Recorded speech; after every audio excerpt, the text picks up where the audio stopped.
se não houver amanhã?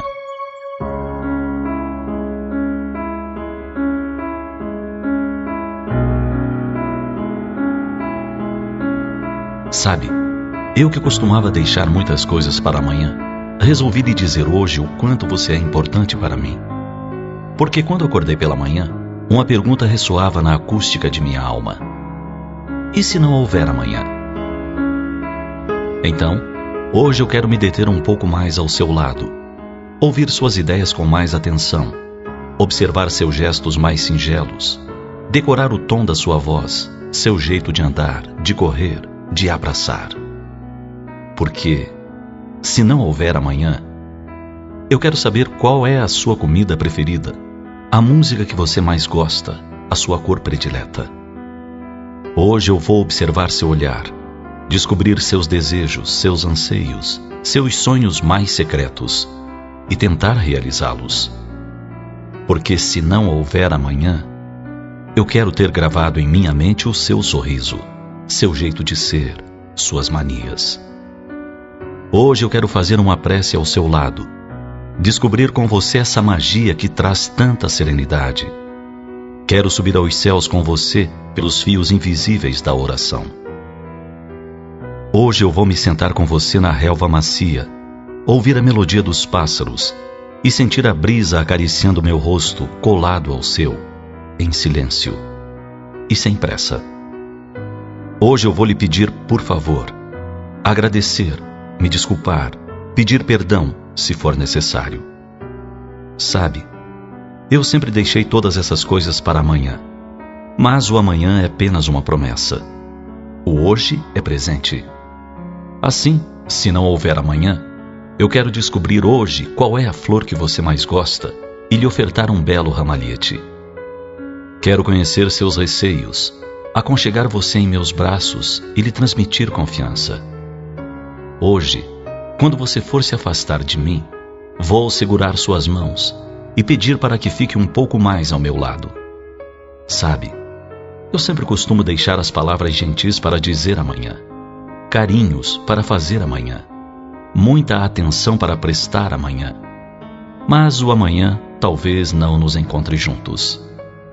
Eu sei que muitas pessoas sofrem quando um ser amado embarca no trem da vida pela estação da morte e parte sem que tenham chance de dizer o que sentem. E sei também que isso é motivo de muito remorso e sofrimento. Por isso eu não quero deixar nada para amanhã, pois se o amanhã chegar e não nos encontrar juntos, você saberá tudo o que sinto por você e saberei também o que você sente por mim. Nada ficará pendente. Quero registrar na minha alma cada gesto seu. Quero gravar em meu ser para sempre o seu sorriso, pois se a vida nos levar por caminhos diferentes, eu terei você comigo, mesmo estando temporariamente separados. Sabe, eu não sei se o amanhã chegará para nós, mas sei que hoje eu posso dizer a você o quanto você é importante para mim. Seja você meu filho, minha filha, meu esposo ou esposa, um amigo talvez, você vai saber hoje o quanto é importante para mim. Porque, se não houver amanhã,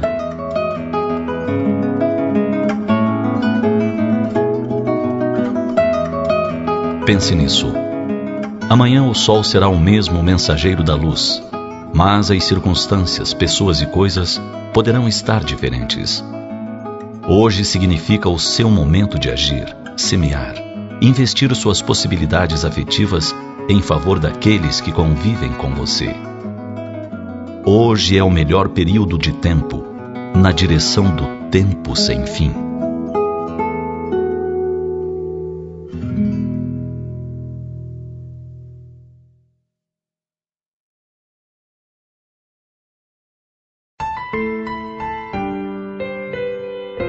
Preciso de alguém. Você tem amigos? Em caso positivo, então sabe o quanto é importante ter amigos verdadeiros. Muito já se falou desses tesouros chamados amigos, mas nem todas as pessoas lhes dão o devido valor. Quando não se é rico, nem importante, nem famoso, é fácil saber quem são os amigos, pois em tese não tem outro móvel para uma aproximação que não seja a amizade pura e simples. O mesmo não acontece com pessoas ricas ou famosas, pois aí poderá haver aproximações movidas por interesses e conveniências, nem sempre baseados na amizade sincera. É muito comum que pessoas famosas se sintam solitárias, fiquem depressivas e apáticas por falta de alguém em quem possam confiar incondicionalmente. Talvez seja por essa razão que uma poetisa escreveu o seguinte: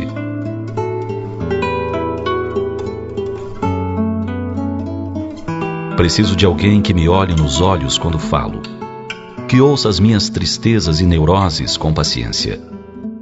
E ainda que não compreenda, respeite os meus sentimentos. Preciso de alguém que venha brigar ao meu lado sem precisar ser convocado. Alguém amigo o suficiente para dizer-me as verdades que não quero ouvir, mesmo sabendo que posso odiá-lo por isso. Nesse mundo de céticos, preciso de alguém que creia nessa coisa misteriosa, desacreditada, quase impossível: a amizade. Que teime em ser leal, simples e justo. Que não vá embora se algum dia eu perder o meu ouro e não for mais a sensação da festa. Preciso de um amigo que receba com gratidão meu auxílio, a minha mão estendida, mesmo que isto seja muito pouco para suas necessidades. Preciso de um amigo que também seja companheiro nas festas e pescarias, nas guerras e alegrias, e que no meio da tempestade grite em coro comigo: nós ainda vamos rir muito disso tudo. E ria muito. E nessa busca empenho a minha própria alma, pois com uma amizade verdadeira, a vida se torna mais simples, mais rica e mais bela.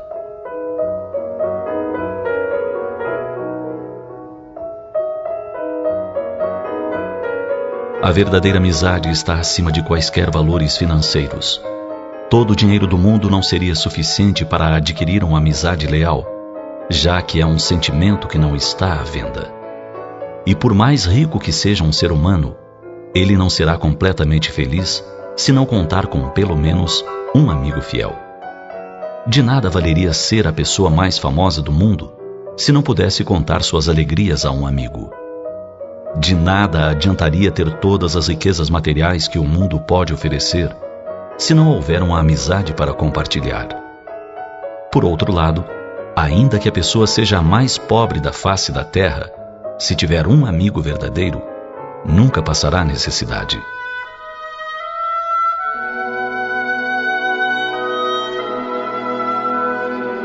Quando outras emoções se enfraquecem no vai e vem dos choques, a amizade perdura, companheira devotada das pessoas que se estimam. Ter amizade é ter coração que ama e esclarece, que compreende e perdoa nas horas mais amargas da vida. A amizade pura é uma flor que nunca morre. Pense nisso.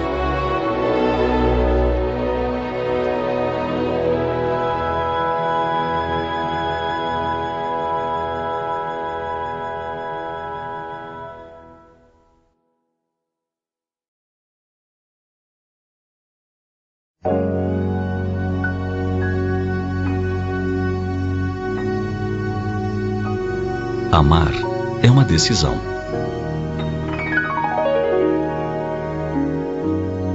Um homem foi visitar um sábio conselheiro e disse-lhe que estava passando por muitas dificuldades em seu casamento. Falou-lhe que já não amava sua mulher e que pensava em separação. O sábio escutou-o, olhou-o nos olhos e disse-lhe: ame-a. Mas já não sinto nada por ela, retrucou o homem. Ame-a, disse-lhe novamente o sábio. Diante do desconcerto do homem, depois de um breve silêncio, o sábio lhe disse o seguinte: amar é uma decisão, é dedicação e entrega, é ação. Portanto, para amar, é preciso apenas tomar uma decisão. Quando você se decide a cultivar um jardim, você sabe que é necessário preparar o terreno, semear, regar, esperar a germinação e a floração.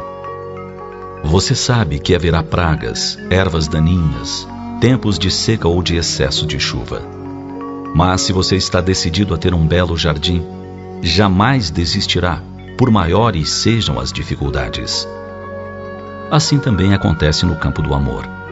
É preciso dedicação, cuidado, espera. Assim, se quiser cultivar as flores da afeição, dedique-se. Ame seu par, aceite-o, valorize-o, respeite-o, dê afeto e ternura, admire-o e compreenda-o. Isso é tudo. Apenas ame.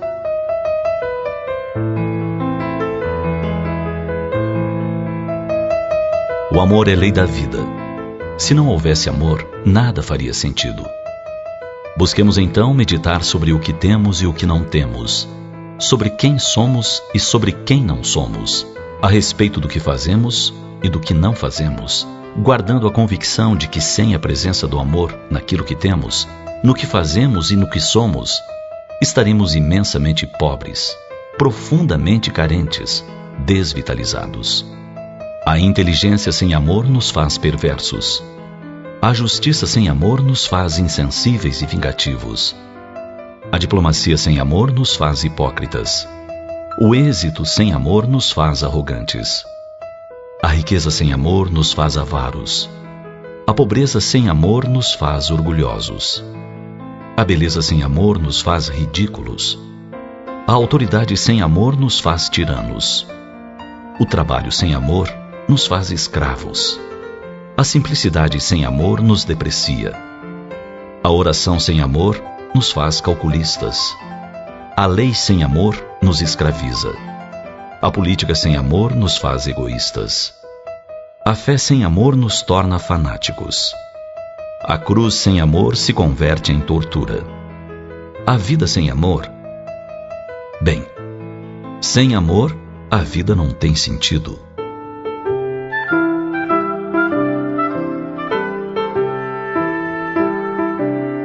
As flores que espalham aromas nos canteiros são mensageiras do amor de Deus falando nos jardins. Os passarinhos que pipilam nos prados e cantam nos ramos são a presença do amor de Deus transparecendo nos ninhos. As ondas gigantescas que se arrebentam nas praias mostram o amor de Deus engrandecendo-se no mar, tanto quanto o filete transparente de águas cantantes que beija a face da rocha. Canta o amor de Deus, jorrando suave pela fenda singela. A fera que ruge na selva, quanto os astros que giram na amplidão, enaltecem o amor divino, enquanto falam dessa cadeia que une os seres e as coisas da casa de Deus. A criança que sorri feliz, quanto aquela que chora no regaço materno ou num leito hospitalar, igualmente reflete o amor, distendendo esperança, conferindo oportunidades aos espíritos como dádivas de Deus.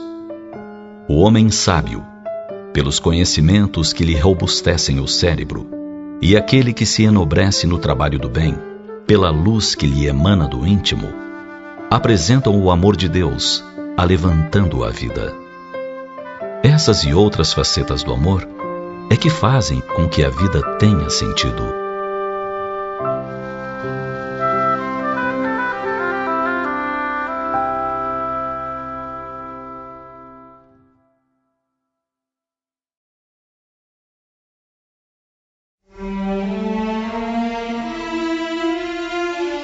Sinais de Deus.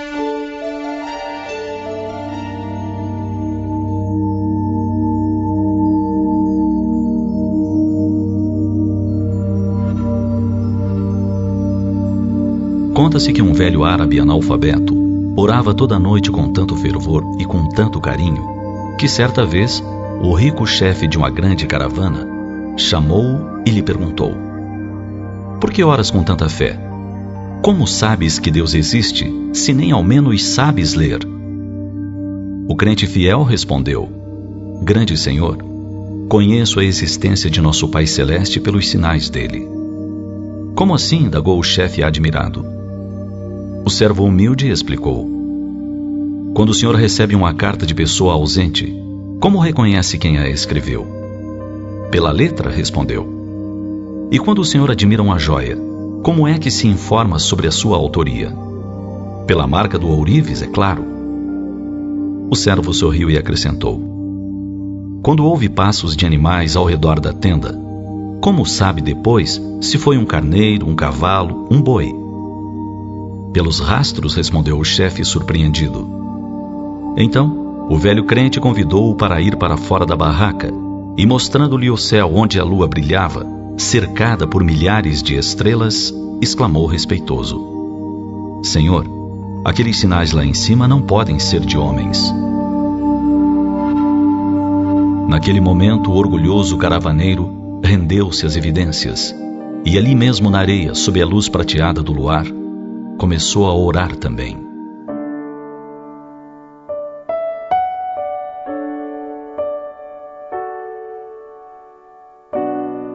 Deus, mesmo sendo invisível aos nossos olhos, deixa-nos sinais das mais variadas formas.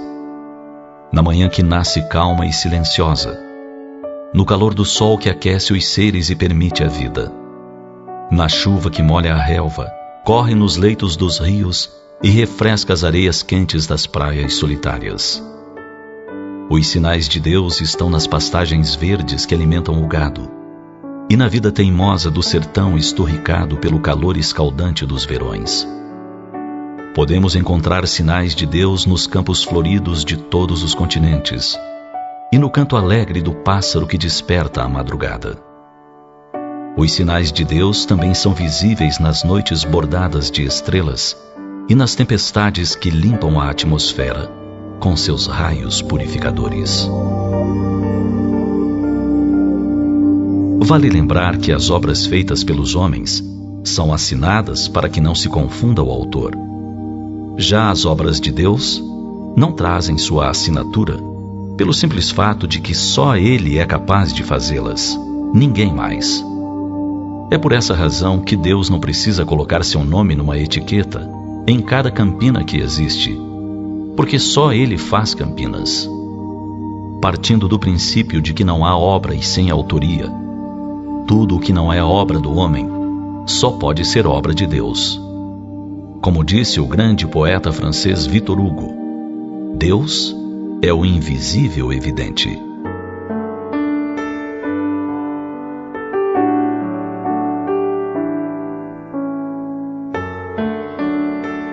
Pense nisso.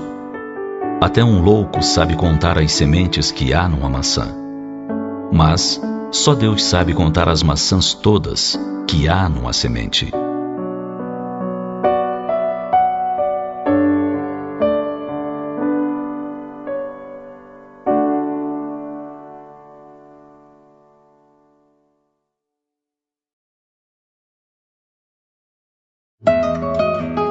O amor. O amor é de essência divina, bradam os imortais. O homem nos ensaios do amor tem muita vez se equivocado. Em nome do amor à verdade, deflagrou contendas que atravessaram anos e atingiram a muitos. Pelo amor a personalidades eminentes, atingiu vidas, destroçando outras tantas vidas. Pelo amor a sítios e paragens históricas, o homem luta, guerreia e se desequilibra. Contudo, o amor é de essência divina, do que se conclui que em momento algum, por nenhum motivo, pode se tornar arma fraticida ou motivo de dissensão. O verdadeiro amor simplesmente se doa e não tem limites.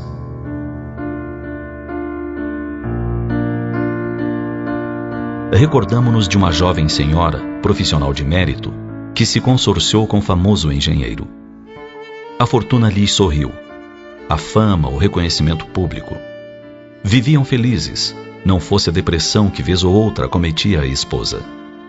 Tomava-se de tristeza e por horas amargava a solidão. Nada que lhe pudesse modificar a disposição nesses momentos, nem a presença do esposo, dos familiares, de amigos.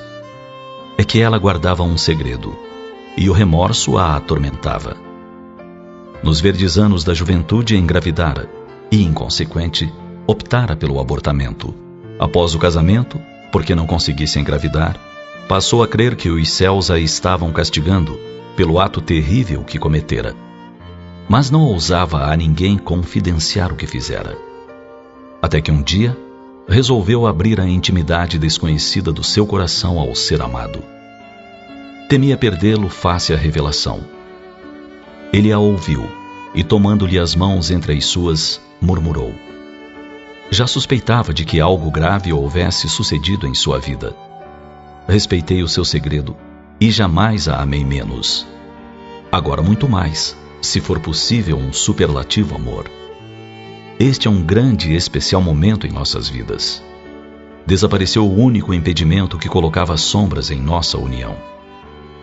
Você me perdoa? Perguntou Lacrimosa. Quem ama não chega a perdoar, respondeu rápido o marido. O fato de perdoar anularia o sentimento do amor, porque o amor compreende sempre. Lamento que este seu gesto de confiança não tivesse se dado antes, pois assim me impediu de usufruir a solidariedade de sofrer ao seu lado, diminuindo-lhe a dor. Segurando-lhe as mãos com redobrada ternura, as beijou. Não soframos mais o passado. Construamos o futuro. Compensemos o ato criminoso, amparando os filhos alheios, se não pudermos ser pais da própria carne. Refundamos as nossas forças na fornalha sublime do amor, clarificados pelo amor de Deus. O casal, tendo por testemunhas as estrelas da noite calma, renovou as promessas de eterna ventura com dedicação perene. Um poema musical de esperança e de mútuo auxílio se expressou na balada suave do amor.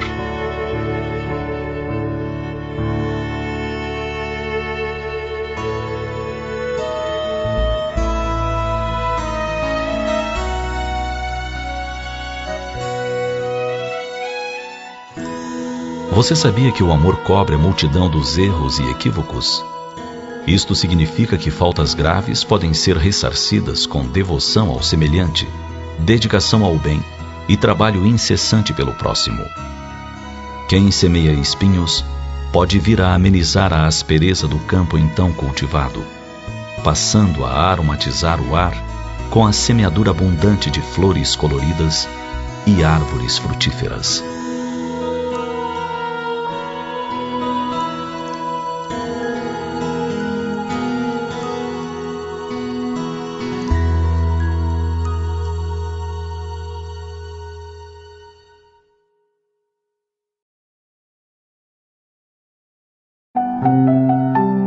Não deixe para depois.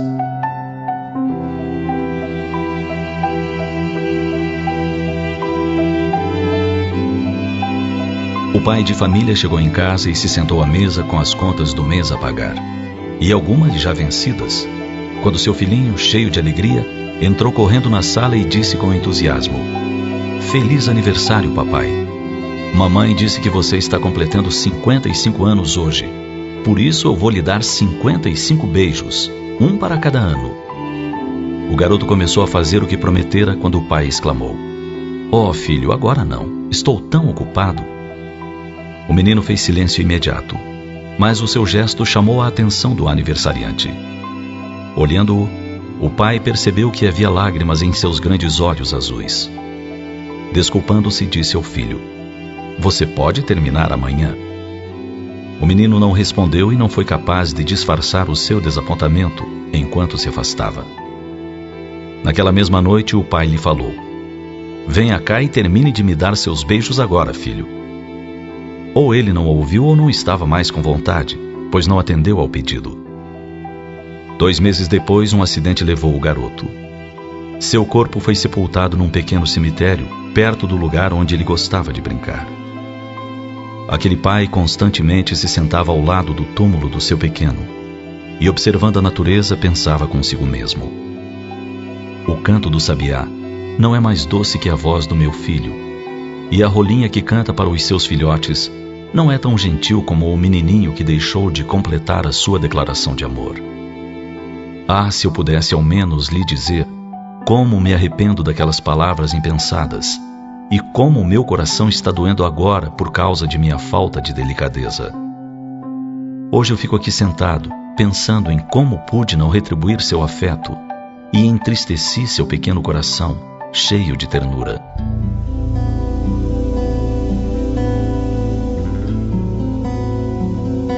Às vezes, por motivos banais, deixamos passar oportunidades únicas que jamais se repetirão em nossas vidas.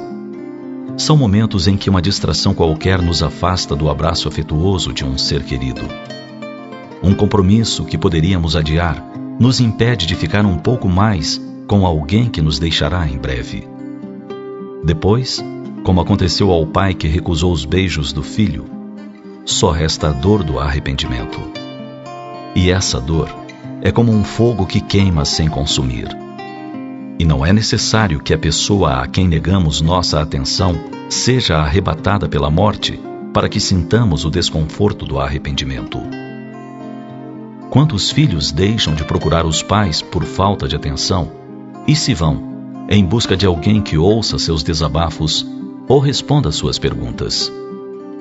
Quantas esposas se fecham no mutismo depois de várias tentativas de diálogo com o companheiro, indiferente ou frio? Quantos esposos se isolam após tentativas frustradas de entendimento? Por todas essas razões, vale a pena prestar atenção nos braços que se distendem para um abraço, os lábios que se dispõem para um beijo, as mãos que se oferecem para um carinho.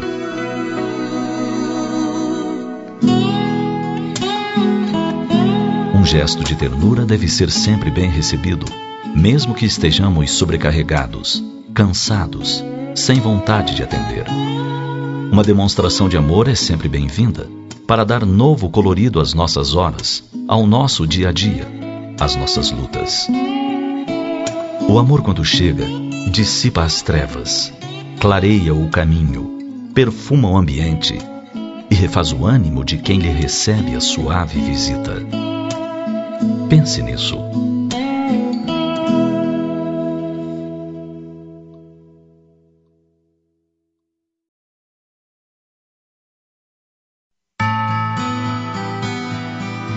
Ser feliz é tudo.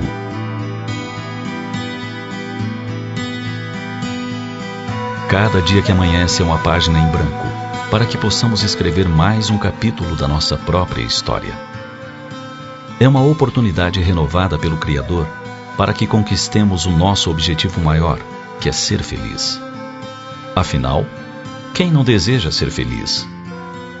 Para dar uma pequena ajuda, anotamos algumas atitudes que vão ajudar você a encontrar sua felicidade. Aceite-se tal como você é, incondicionalmente. Você não é o tamanho da sua conta bancária, o bairro onde mora, a roupa que usa ou o tipo de trabalho que faz. Você é, como todo mundo, uma mistura extremamente complexa de capacidades e limitações. Goste daquilo que você tem. Valorizar o que se tem, em vez de lastimar-se pelo que não se tem ou não se pode ter, leva a uma felicidade maior. Compreenda que a satisfação completa não existe. Se você acha que é possível ter uma vida perfeita, viverá em eterna frustração. Altos e baixos, alegria e tristeza, entusiasmo e decepção são partes integrantes da existência. Lute sempre para melhorar e alegre-se com suas conquistas. A sua vida tem um propósito e um sentido. Você não está aqui apenas para preencher um espaço ou ser um figurante no filme de outra pessoa. O mundo seria diferente se você não existisse. Cada lugar onde você esteve e cada pessoa com quem você já falou seriam diferentes sem você. Os acontecimentos são temporários. O tempo realmente cura tudo. Nossas decepções são importantes e sérias, mas a tristeza passa e a vida nos leva por novos caminhos. Dê tempo ao tempo. Não esqueça de se divertir. Reserve todos os dias algum tempo para se divertir, rir e relaxar a mente. Seja flexível. Muitas vezes, quando queremos estar na companhia de nossos amigos e parentes, queremos que as coisas aconteçam exatamente como desejamos. Se todas as pessoas lidassem com as relações dessa maneira, ninguém se sentiria feliz. Seja seu próprio fã. Precisamos confiar em nós mesmos com força e constância. Quando sentir desânimo, reconheça-o, mas não se entregue a ele. Procure superá-lo e seguir em frente. Abra-se para novas ideias. Nunca pare de aprender e de se adaptar. O mundo está sempre mudando. Não deixe sua vida girar em torno de uma coisa só. A vida é feita de muitas facetas diferentes. A obsessão por alguma coisa nos torna incapazes de usufruir outras e nos faz perder oportunidades de beleza e alegria. Você não tem que vencer sempre. As pessoas ultracompetitivas que precisam vencer sempre terminam usufruindo menos as coisas. Quando perdem, ficam muito frustradas. E quando ganham, era isso que esperavam de qualquer modo. Sobretudo, não se harmonizam com o ritmo natural da vida, que é feito de ganhos e perdas. Não se concentre nas tragédias do mundo, mas em suas esperanças. Muitas coisas tristes acontecem em nosso mundo, mas em vez de concentrar-se nelas, tenha esperança no futuro. Pense em quantos avanços já houve e no potencial do mundo. Se você tiver esperança, sentirá estímulo e contribuirá para as mudanças.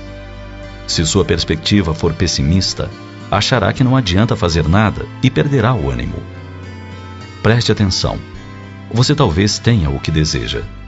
A tendência humana é sempre querer mais. Por isso, é tão importante nos darmos conta do que temos e do que conseguimos alcançar durante a vida.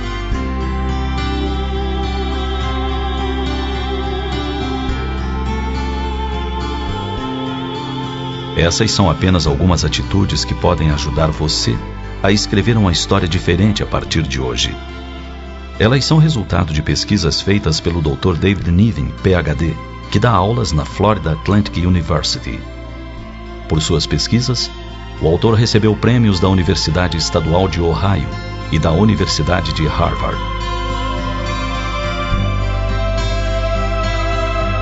Se você deseja realmente ser feliz, vale a pena anotar essas dicas e vivê-las.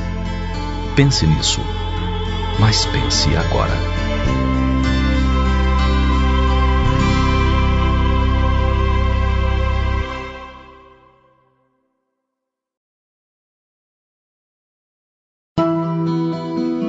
Amor de amigo. Durante um confronto bélico, um orfanato de missionários numa aldeia vietnamita foi atingido por várias bombas. Os missionários e 2 crianças morreram na hora, e muitas ficaram feridas, inclusive uma menina de 8 anos. Através do rádio de uma aldeia vizinha, os habitantes buscaram socorro dos americanos. Um médico da marinha e uma enfermeira chegaram trazendo apenas maletas de primeiros socorros. Perceberam logo que o caso mais grave era o da menina. Se não fossem tomadas providências imediatas, ela morreria por perda de sangue. Era urgente que se fizesse uma transfusão. Saíram à procura de um doador com o mesmo tipo sanguíneo. Os americanos não tinham aquele tipo de sangue, mas muitos órfãos que não tinham sido feridos poderiam ser doadores. O problema agora era como pedir às crianças, já que o médico conhecia apenas algumas palavras em vietnamita e a enfermeira tinha poucas noções de francês. Usando uma mistura das 2 línguas e muita gesticulação, tentaram explicar aos assustados meninos que se não recolocassem o sangue perdido, a menina morreria. Então perguntaram se alguém queria doar sangue. A resposta foi um silêncio de olhos arregalados. Finalmente, uma mão levantou-se timidamente, deixou-se cair e levantou de novo. "Ah, obrigada", disse a enfermeira em francês. "Como é seu nome?" O garoto respondeu em voz baixa: "Heng." Deitaram Heng rapidamente na maca, esfregaram álcool em seu braço e espetaram a agulha na veia. Durante esses procedimentos, Heng ficou calado e imóvel. Passado um momento, deixou escapar um soluço e cobriu depressa o rosto com a mão livre. "Está doendo, Heng?" perguntou o médico. Heng abanou a cabeça, mas daí a pouco escapou outro soluço e mais uma vez tentou disfarçar. O médico tornou a perguntar se doía, E ele abanou a cabeça outra vez, significando que não.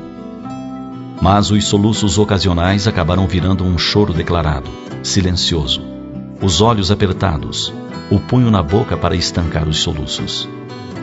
O médico e a enfermeira ficaram preocupados.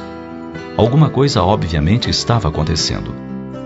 Nesse instante chegou uma enfermeira vietnamita, enviada para ajudar. Vendo a aflição do menino, falou com ele. Ouviu a resposta e tornou a falar com voz terna, acalmando-o.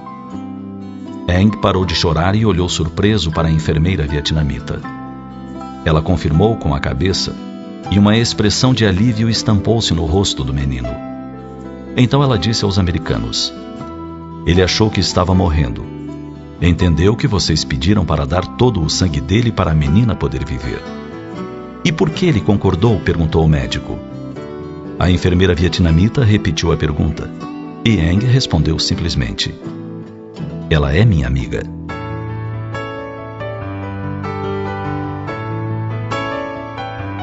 Você já pensou em ser um doador de sangue?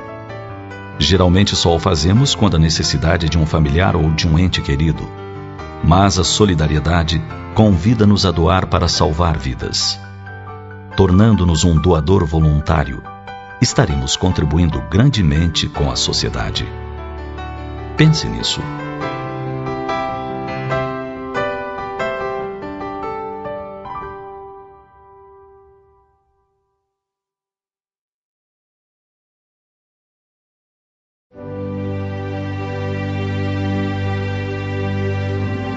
Alguém para amar. O mundo está cheio de queixas, de pessoas que se dizem solitárias, que desejariam ser amadas, que vivem em busca de alguém que as ame, que as compreenda. O mundo está cheio de carências, carências afetivas, carências materiais. Possivelmente observando o panorama do mundo onde vivia, foi que Madre Teresa de Calcutá certo dia escreveu: Senhor, quando eu tiver fome, dai-me alguém que necessite de comida. Quando tiver sede, dai-me alguém que precise de água. Quando sentir frio, dai-me alguém que necessite de calor. Quando tiver um aborrecimento, dai-me alguém que necessite de consolo.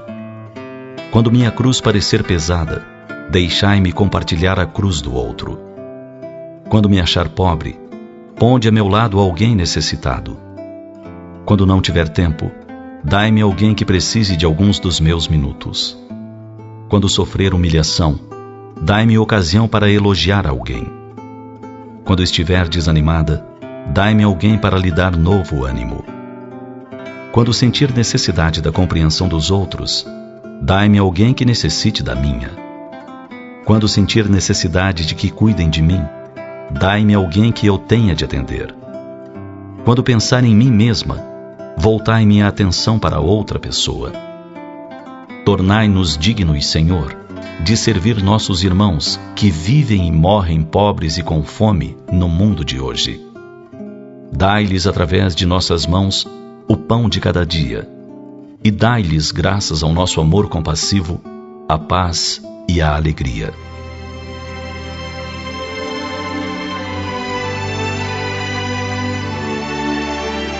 Madre Teresa verdadeiramente conjugou o verbo amar na prática diária. Sua preocupação era em primeiro lugar com os outros. Todos representavam para ela o próprio Cristo. Em cada corpo enfermo, desnutrido e abandonado, ela via Jesus crucificado em um novo madeiro. Amou de tal forma que estendeu a sua obra pelo mundo inteiro, abraçando homens de todas as nações e credos religiosos. Honrada com o Prêmio Nobel da Paz, prosseguiu humilde, servindo aos seus irmãos da romagem terrestre. Tudo o que lhe importava eram os seus pobres. E os seus pobres eram os pobres do mundo inteiro. Amou sem fronteiras e sem limites. Serviu a Jesus em plenitude. E nunca se ouviu de seus lábios uma queixa de solidão, amargura, cansaço ou desânimo. Sua vida foi sempre um cântico de fidelidade a Deus, por meio dos compromissos com as lições deixadas por Jesus.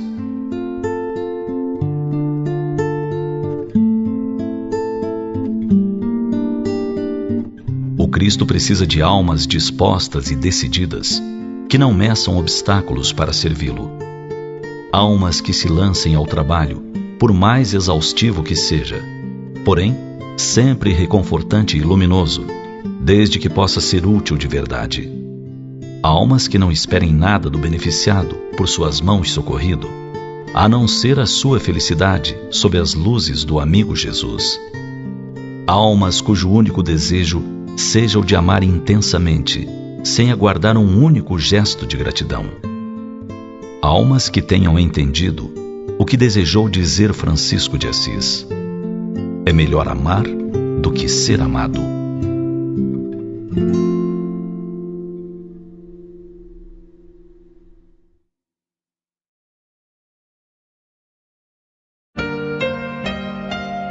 A solidão. Há dias em que sentimos com mais intensidade o fardo da solidão. À medida que nos elevamos monte acima, no desempenho do próprio dever, experimentamos a solidão dos cimos, e profunda tristeza nos dilacera a alma sensível. Onde se encontram os que sorriam conosco no parque primaveril da primeira mocidade? Onde pousam os corações que nos buscavam o aconchego nas horas de fantasia? Onde se acolhem quantos nos partilhavam o pão e o sonho nas aventuras felizes do início? Por certo, ficaram.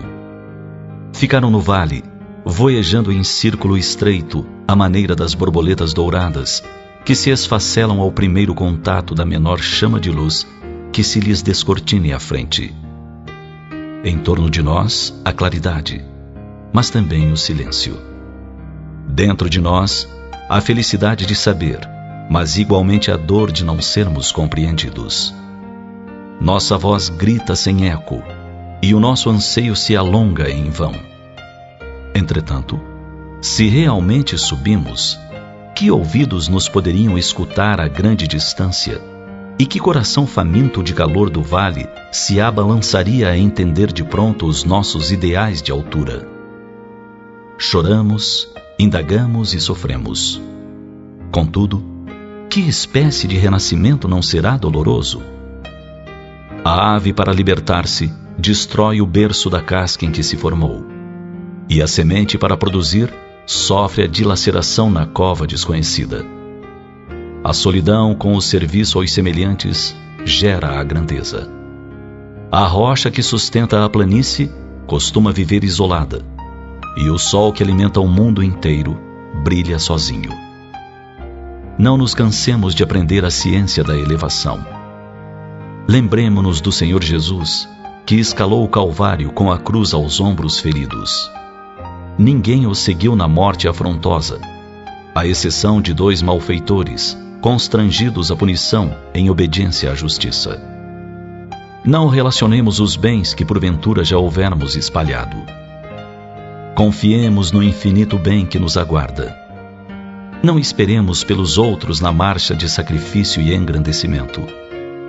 E não nos esqueçamos que, pelo ministério da redenção que exerceu para todas as criaturas, o divino amigo da humanidade não somente viveu, lutou e sofreu sozinho, mas também foi perseguido e crucificado.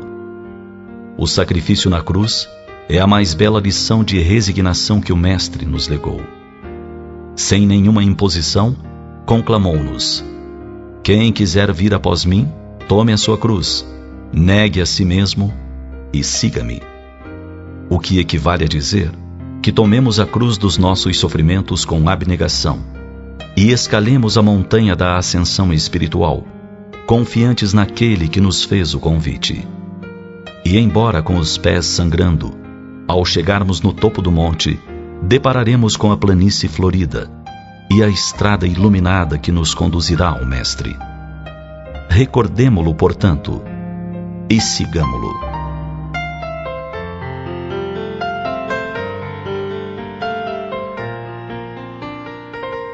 Se não temos conosco as marcas do testemunho pela responsabilidade, pelo trabalho, pelo sacrifício ou pelo aprimoramento íntimo, é possível que amemos profundamente a Jesus, mas é quase certo que ainda não nos colocamos junto dele na jornada redentora.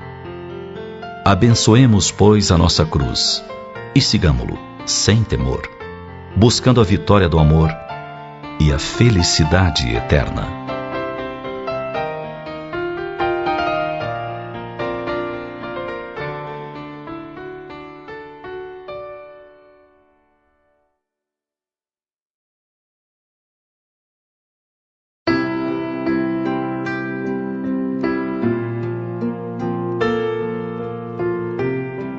Amor verdadeiro.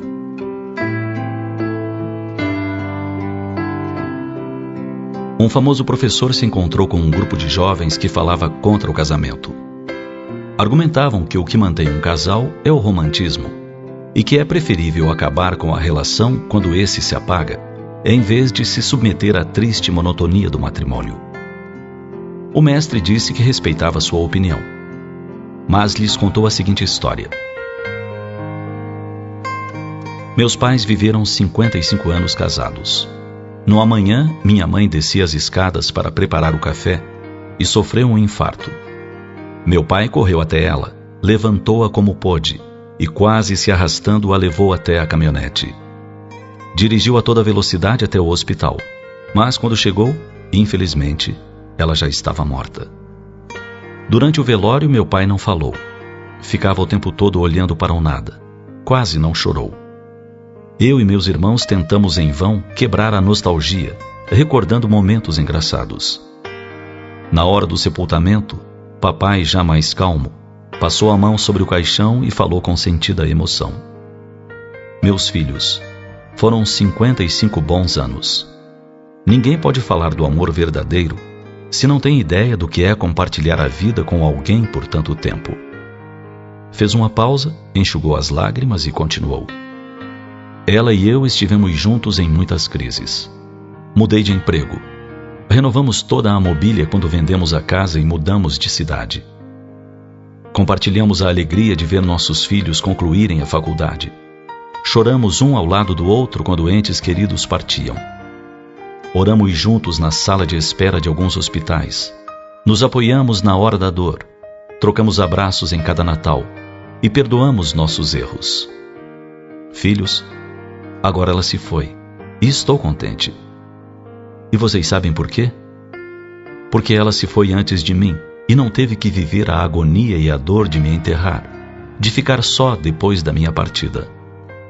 Sou eu que vou passar por essa situação, e agradeço a Deus por isso.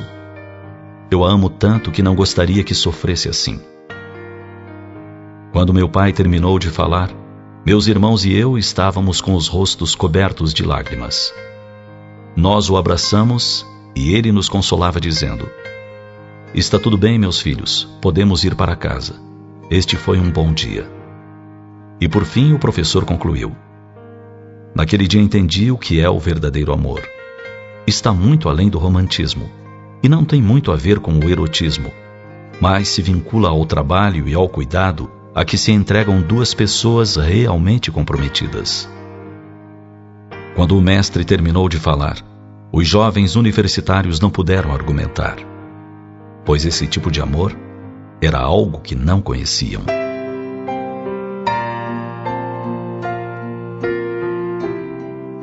O verdadeiro amor se revela nos pequenos gestos, no dia a dia e por todos os dias. O verdadeiro amor não é egoísta, não é presunçoso, nem alimenta o desejo de posse sobre a pessoa amada. Quem ama verdadeiramente prefere sofrer a causar sofrimento. Prefere renunciar à própria felicidade para promover a felicidade de quem ama. Alguns dirão que quem age assim não tem amor próprio. Mas amor próprio não quer dizer individualismo. O que geralmente acontece com o individualista, em caso de separação pela morte, é debruçar-se sobre o caixão e perguntar: o que será de mim? Já aquele que ama e se preocupa com o ser amado perguntará: o que será dele? Ou o que será dela? Isso demonstra que seu amor é grande o suficiente para pensar mais no outro do que em si mesmo. E você? Está aproveitando seu casamento para construir um verdadeiro amor?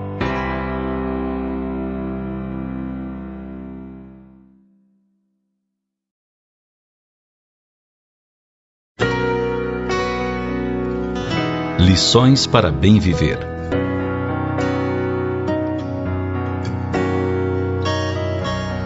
O pensador russo Gurdjieff, que no início do século passado já falava em autoconhecimento e na importância de se saber viver, traçou algumas regras de vida que foram colocadas em destaque no Instituto de Ansiedade e Estresse em Paris. Segundo os especialistas em comportamento humano, quem consegue praticar a metade dessas lições, com certeza terá mais harmonia íntima e menos estresse. As regras são as seguintes: faça pausas de 10 minutos a cada 2 horas de trabalho, no máximo. Repita essas pausas na vida diária e pense em você, analisando suas atitudes. Aprenda a dizer não, sem se sentir culpado ou achar que magoou. Querer agradar a todos é um desgaste enorme. Planeje seu dia sim, mas deixe sempre um bom espaço para o improviso, consciente de que nem tudo depende de você. Concentre-se em apenas uma tarefa de cada vez. Por mais ágeis que sejam os seus quadros mentais, você se exaure. Esqueça de uma vez por todas que você é imprescindível. No trabalho, em casa, no grupo habitual. Por mais que isso lhe desagrade, tudo anda sem a sua atuação, a não ser você mesmo. Abra mão de ser o responsável pelo prazer de todos. Não é você a fonte dos desejos, o eterno mestre de cerimônias. Peça ajuda sempre que necessário, tendo o bom senso de pedir às pessoas certas. Diferencie problemas reais de problemas imaginários e elimine-os, porque são pura perda de tempo e ocupam um espaço mental precioso para coisas mais importantes. Tente descobrir o prazer de fatos cotidianos, como dormir, comer e tomar banho, sem achar que isso é o máximo a se conseguir na vida. Evite se envolver na ansiedade e tensão alheias, enquanto ansiedade e tensão. Espere um pouco e depois retome o diálogo, a ação. Saiba que a família não é você. Está junto de você, compõe o seu mundo, mas não é a sua própria identidade. Entenda que princípios e convicções fechadas podem ser um grande peso, a trave do movimento e da busca. É preciso ter sempre alguém em que se possa confiar e falar abertamente, ao menos num raio de 100 quilômetros. Saiba a hora certa de sair de cena, de retirar-se do palco, de deixar a roda. Nunca perca o sentido da importância sutil de uma saída discreta. Não queira saber se falaram mal de você e nem se atormente com esse lixo mental. Escute o que falaram bem, com reserva analítica, sem qualquer convencimento. Competir no lazer, no trabalho, na vida a dois é ótimo, para quem quer ficar esgotado e perder o melhor. A rigidez é boa na pedra, não no homem. A ele cabe firmeza, o que é muito diferente.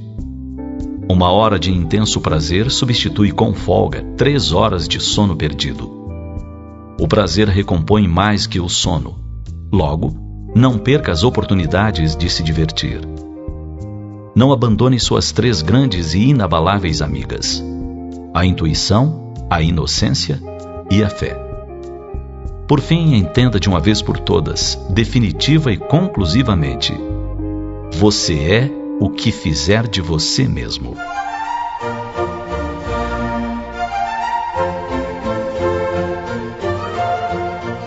Você sabia que grande número de pessoas gasta boa parte do seu tempo em esforços inúteis e desnecessários? Pois é. Uns consomem horas tentando fazer com que os outros aceitem suas ideias. Outros perdem horas de sono pensando no que irão dizer no dia seguinte, numa conversa que não acontecerá. Existem aqueles que se detêm por longo tempo alimentando ilusões. Isso prova que fazemos esforços inúteis ou até prejudiciais ao nosso bem-estar. Assim sendo, anote as regras de Gurdjieff e prepare-se para uma vida de melhor qualidade.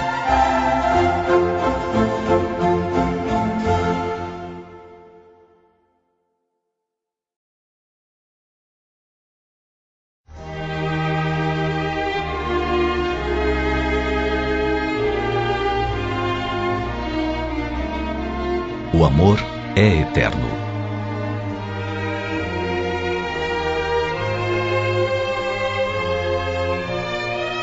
Aquela senhora estava com muita pressa. Entrou em um shopping center para comprar alguns presentes de última hora para o Natal.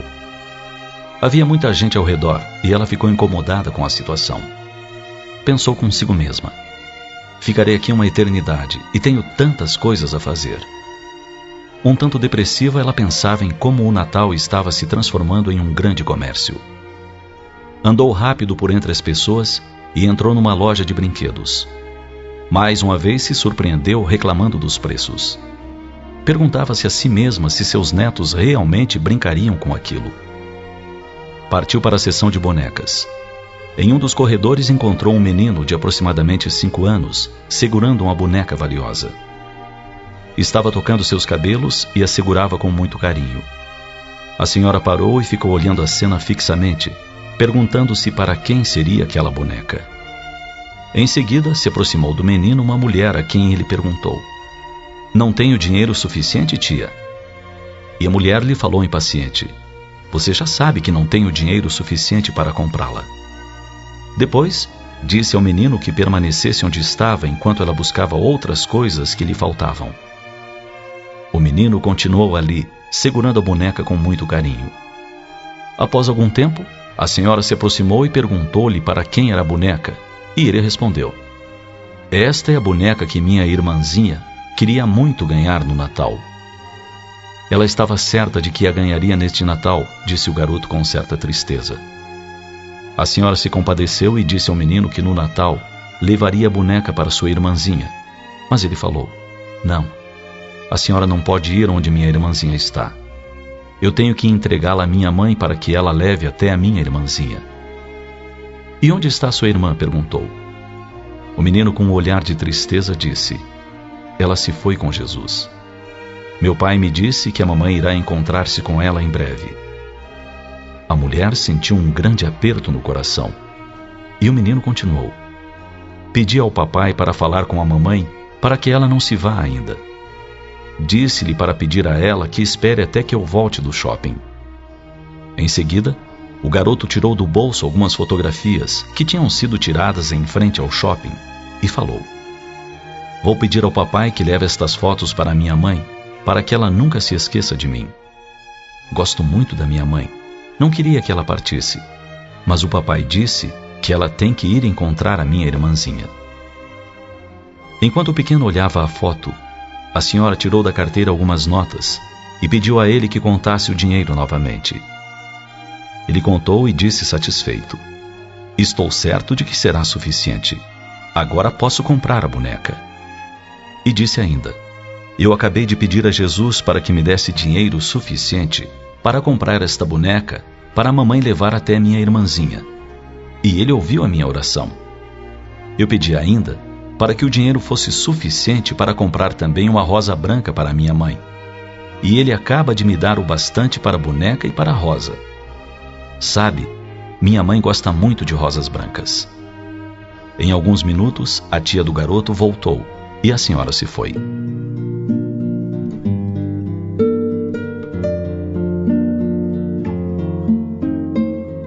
Enquanto terminava suas compras, agora com uma disposição bem diferente, ela não conseguia deixar de pensar naquele menino.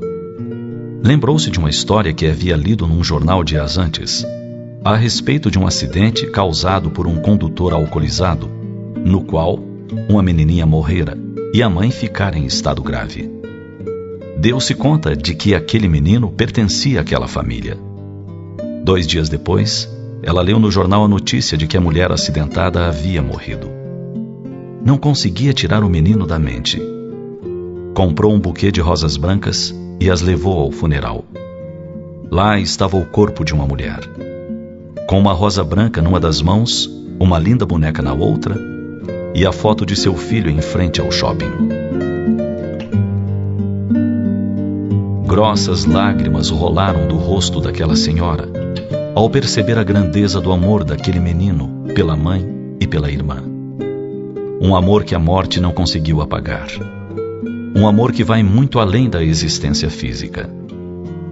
o verdadeiro amor que Jesus, o Mestre tão pouco lembrado, veio ensinar à humanidade.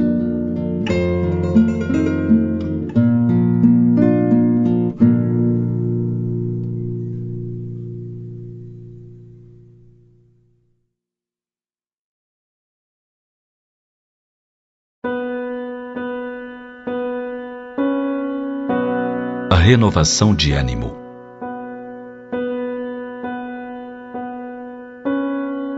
O desânimo é inimigo sutil do ser humano.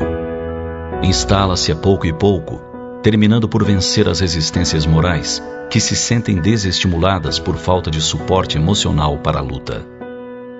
São várias as causas do desânimo. Pode ser resultante de uma enfermidade orgânica que gera perda de energia, por consequência, de entusiasmo pela vida.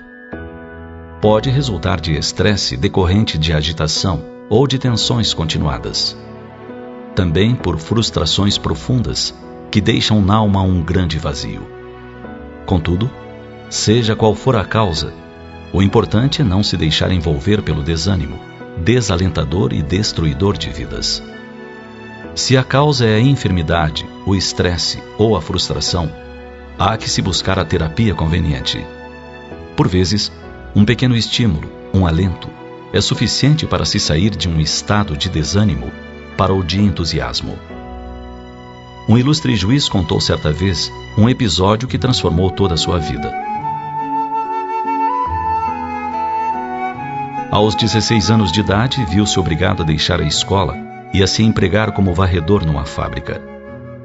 Quando veio a crise econômica da década de 1930, numa tarde cinzenta, na véspera de Natal, ele foi despedido, junto com centenas de outros empregados. Quando saiu para a rua ao final do turno de trabalho, foi seguindo no meio de uma fila silenciosa e sombria de operários. Embora adolescente, ele se sentia envelhecido num mundo sem esperanças. À sua frente, caminhava um homem magro e mal vestido. Aquele homem também fora despedido, mas ia assobiando pelo caminho. O rapaz se aproximou dele e perguntou: "O que você vai fazer agora?"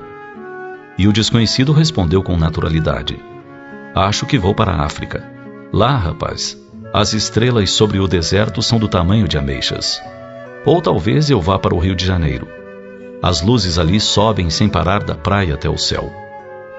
O mundo é bem grande, rapaz, e o que há nele dá de sobra para fazer qualquer homem feliz, desde que não tenha medo de ir aonde a cabeça e o coração o levarem." Para o adolescente, aquelas palavras tiveram um grande efeito. Foi como se tivesse sido aberta uma janela na parede de uma prisão e ele pudesse ver através de milhões de quilômetros. Foi para casa com a cabeça cheia de planos. Se aquele homem, bem mais maduro do que ele, tinha forças para tecer planos para o futuro, ele, adolescente, deveria ter muito mais.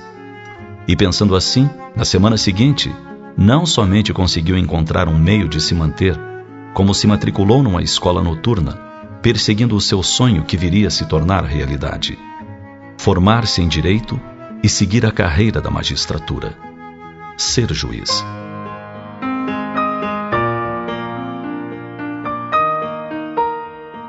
Nunca será demais insistir que a oração é arma poderosa para o combate ao desânimo. Ela favorece a canalização de energias superiores, que vertem da divindade em direção ao indivíduo que se encontra em atitude receptiva.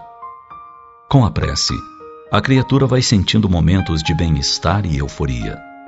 São momentos rápidos, mas que pela constância vão se fixando na criatura, até se tornarem habituais, preenchendo o vazio interior.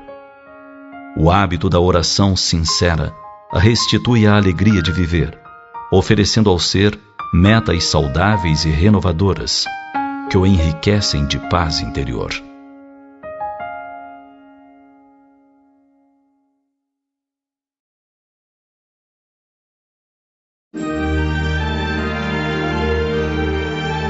Que é o Natal? Eu, menino, sentado na calçada, sob um sol escaldante, observava a movimentação das pessoas em volta e tentava compreender o que estava acontecendo. Que é o Natal? Perguntava-me em silêncio. Eu, menino, ouvira falar que aquele era o dia em que Papai Noel, em seu trenó puxado por renas, cruzava os céus, distribuindo brinquedos a todas as crianças. E por que então eu, que passo a madrugada ao relento, nunca vi o trenó voador? Onde estão os meus presentes? Perguntava-me. E eu, menino, imaginava que o Natal não deveria ser isso. Talvez fosse um dia especial em que as pessoas abraçassem seus familiares e fossem mais amigas umas das outras. Ou talvez fosse o dia da fraternidade e do perdão. Mas então por que eu, sentado no meio-fio, não recebo sequer um sorriso? Perguntava-me com tristeza. E por que a polícia trabalha no Natal? E eu, menino, entendia que não devia ser assim. Imaginava que talvez o Natal fosse um dia mágico, porque as pessoas enchem as igrejas em busca de Deus. Mas por que então não saem de lá melhores do que entraram? Debatia-me na ânsia de compreender essa ocasião diferente. Via risos, mas eram gargalhadas que escondiam tanta tristeza e ódio, tanta amargura e sofrimento. E eu, menino, mergulhado em tão profundas reflexões, vi aproximar-se um homem. Era um belo homem. Não era gordo nem magro, nem alto nem baixo, nem branco nem preto, nem pardo, nem amarelo ou vermelho. Era apenas um homem, com olhos cor de ternura e um sorriso em forma de carinho, que numa voz em tom de afago saudou-me. Olá, menino. Oi, respondi meio tímido. E com grande admiração, vi-o acomodar-se ao meu lado na calçada, sob o sol escaldante. Eu, menino, aceitei-o como amigo num olhar, e atirei-lhe a pergunta que me inquietava e entristecia. Que é o Natal? Ele, sorrindo ainda mais, respondeu-me sereno. Meu aniversário. Como assim? Perguntei, percebendo que ele estava sozinho. Por que você não está em casa? Onde estão os seus familiares? E ele me disse: essa é a minha família, apontando para aquelas pessoas que andavam apressadas. E eu, menino, não compreendi. Você também faz parte da minha família, acrescentou, aumentando a confusão na minha cabeça de menino. Não conheço você, eu disse. É porque nunca lhe falaram de mim, mas eu o conheço e o amo. Tremi de emoção com aquelas palavras na minha fragilidade de menino. Você deve estar triste, comentei, porque está sozinho, justo no dia do próprio aniversário. Neste momento estou com você, respondeu-me com um sorriso. E conversamos. Uma conversa de poucas palavras, muito silêncio, muitos olhares e um grande sentimento, naquela prece que fazia arder o coração e a própria alma. A noite chegou, e as primeiras estrelas surgiram no céu. E conversamos. Eu, menino, e ele. E ele me falava, e eu o entendia. E eu o sentia, e eu o amava.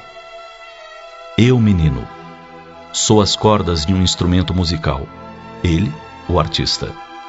E entre nós dois se fez a melodia. E eu, menino, sorri. Quando a madrugada chegou, e enquanto piscavam as luzes que iluminavam as casas, ele se ergueu e eu adivinhei que era a despedida. E eu suspirava de alma renovada. Abracei-o pela cintura e lhe disse: Feliz aniversário. Ele ergueu-me no ar com seus braços fortes, tão fortes quanto a paz, e disse-me: Presentei-me compartilhando este abraço com a minha família, que também é sua. Ame-os com respeito. Respeite-os com ternura, com carinho e amizade. E tenha um Feliz Natal.